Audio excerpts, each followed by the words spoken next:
Thanks, Nate.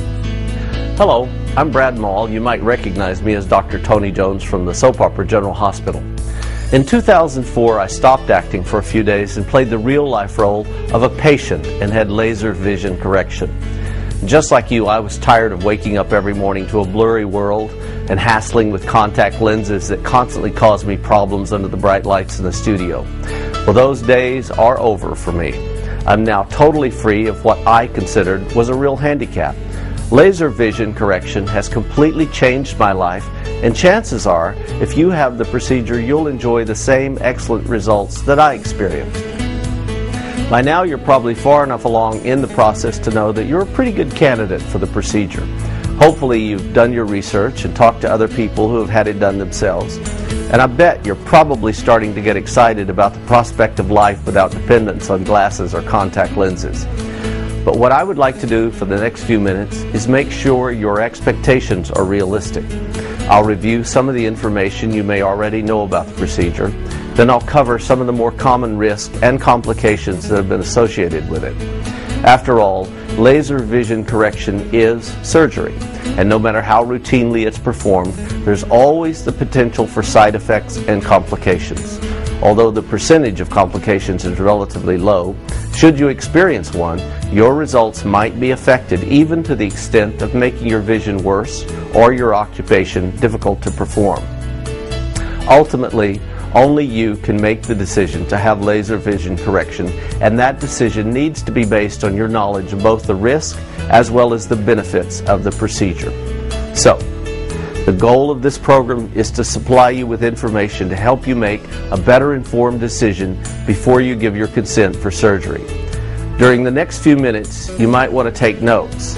I'll walk you through a brief quiz at the end of the program that will show your doctor that you understand the information I'll be presenting. In this program, we're going to cover laser-assisted in situ keratomileusis, more commonly known by its initials, Lasik. Originally performed in late 1991, Lasik has continued to evolve with the aid of technological advancements in excimer lasers, surgical techniques, wavefront diagnostics, and custom treatments. Lasik is considered an elective procedure. This means you're having this permanent, non-reversible procedure because you want to, not because you had to have it. After all, you could just continue relying on glasses or contact lenses to correct your vision. There may also be other types of refractive procedures that could correct your vision that are available now or could become available in the future. Some of these could have fewer potential side effects and complications and even produce better results. So be sure to discuss these possibilities with your doctor as well. And by the way, refractive procedures applies to all procedures that alter the way light is refracted or focused by the various components of the eye. And there are different types of refractive errors caused by irregularities of the eye. The most common refractive errors are nearsightedness, farsightedness, and astigmatism. These are known as lower-order aberrations and have been traditionally treated with glasses, contact lenses, and conventional laser vision correction.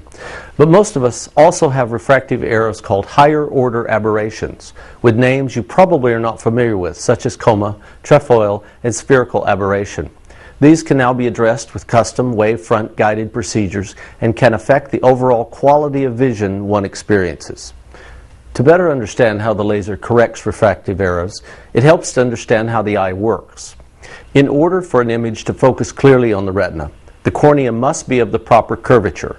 After entering the cornea, light rays then pass through the pupil and through the natural lens of the eye to come to a point of focus directly on the retina. Nearsightedness occurs when the cornea has too steep of a curve or the eye is too long in relation to its corneal curvature. This causes images to come to a point of focus in front of the retina instead of on it. Nearsighted people can usually see very close objects clearly, but their distance vision is blurry.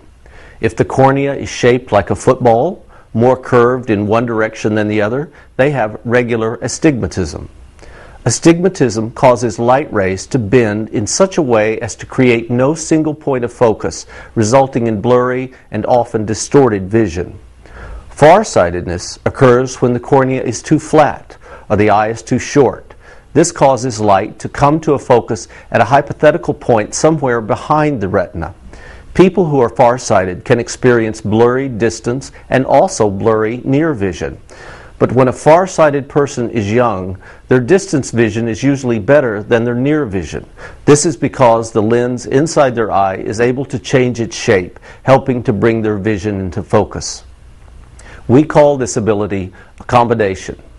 As we age, whether we are nearsighted, farsighted, or normal-sighted, usually around age 40 to 45, the lens inside the eye begins to gradually lose its ability to change its shape.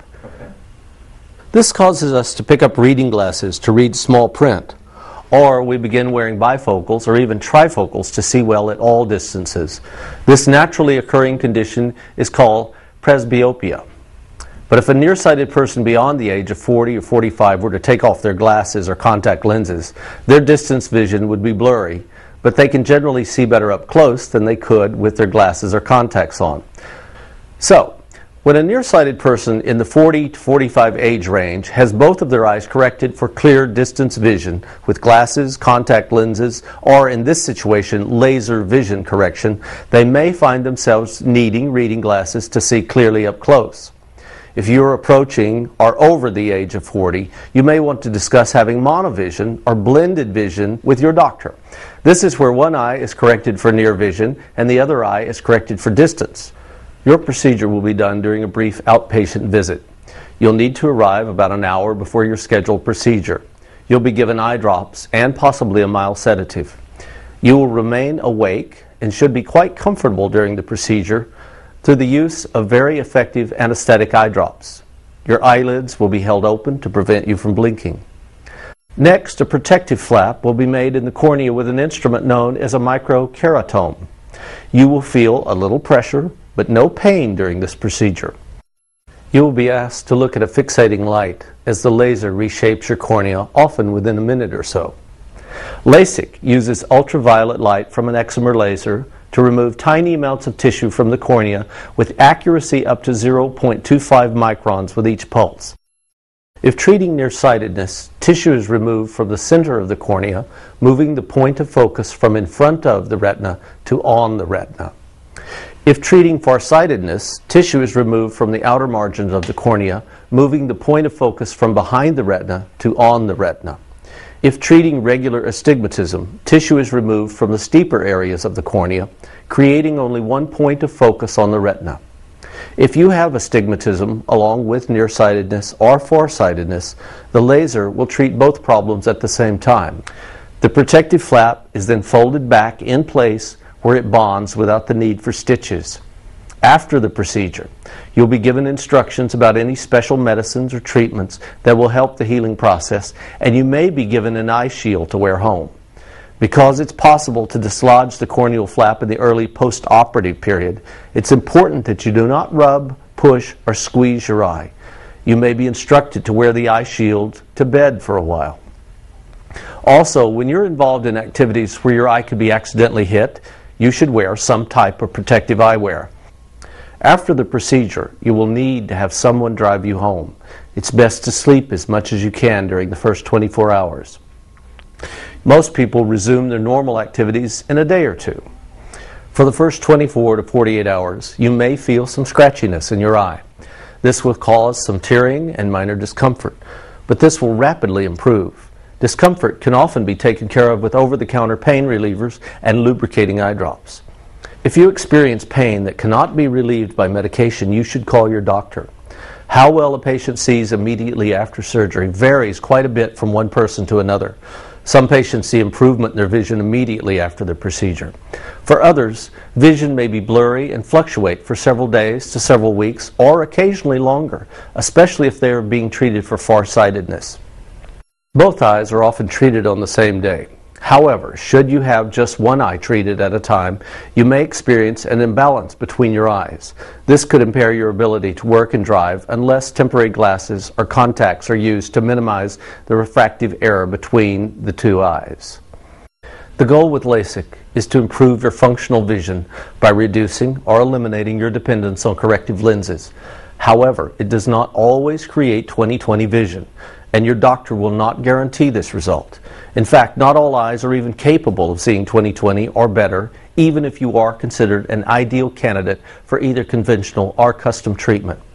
But the good news is that the vast majority of people who have LASIK are able to pursue the normal activities of daily life without dependence on corrective lenses. If you do still require correction after the procedure, the lenses in your glasses will usually be thinner and more attractive than the ones you're probably wearing now. If you wear contact lenses successfully now, chances are you'll be able to wear contacts successfully after the surgery, but it may be more difficult or even impossible if the cornea heals into an irregular shape. If your eye is overcorrected or undercorrected by the initial procedure, it can often be retreated with additional surgery, but not always. Some patients may also experience an excellent initial result, only to have the effect diminish over time. In some, but not all cases, retreatment can help.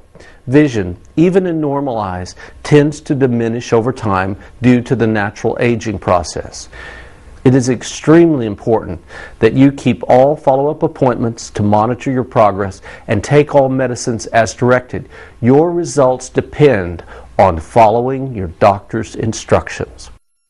Almost everybody experiences some degree of visual side effects for a time after the surgery, including increased light sensitivity, glare, and halos around lights. Although they are usually mild and temporary, they might not go away completely. However, newer laser software that allows for a larger treatment area and the introduction of wavefront guided treatments have demonstrated significant improvement in the quality of nighttime vision after laser vision correction. But at night, many people, whether they've had laser vision correction or not, experience a slight blurring of vision, especially if they have wide pupils. People experiencing this condition may find they need to wear corrective lenses to fine-tune their vision for nighttime activities such as driving. Additionally, your eyes may feel drier after the procedure, and artificial teardrops may be needed for several months or even permanently to relieve this condition. You should also be aware that some patients have actually lost several lines of best corrected vision. This means if a person were able to read the 20/20 line with their glasses before the procedure, they may not be able to read the 20/20 line with glasses or contacts after the procedure. This loss of best corrected vision can be due to scarring, decentration of the treated area, and irregularities in the surface of the cornea. There's also the remote possibility of infection, drug reaction, or other rare occurrences that could cause the loss of vision or the need for a corneal transplant. It is also possible that before or during the procedure, the microkeratome that makes the corneal flap or the excimer laser could malfunction, causing the procedure to be stopped or postponed to another day. In this program, I've tried to cover the more common side effects and complications associated with LASIK.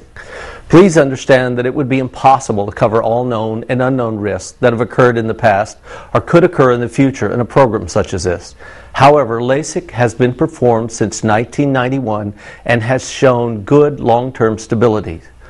Millions of people all over the world have had laser vision correction, and the vast majority of patients, like me, are able to pursue the normal activities of daily living without dependence on corrective lenses and have found their results to be extremely satisfying. Now let's try a short 10-question quiz to see how well you understood the information in the program. Please circle true or false on your answer sheet. Number 1, LASIK will permanently change the shape of your cornea. Number 2, there are no guarantees as to exactly how well you will see after the procedure.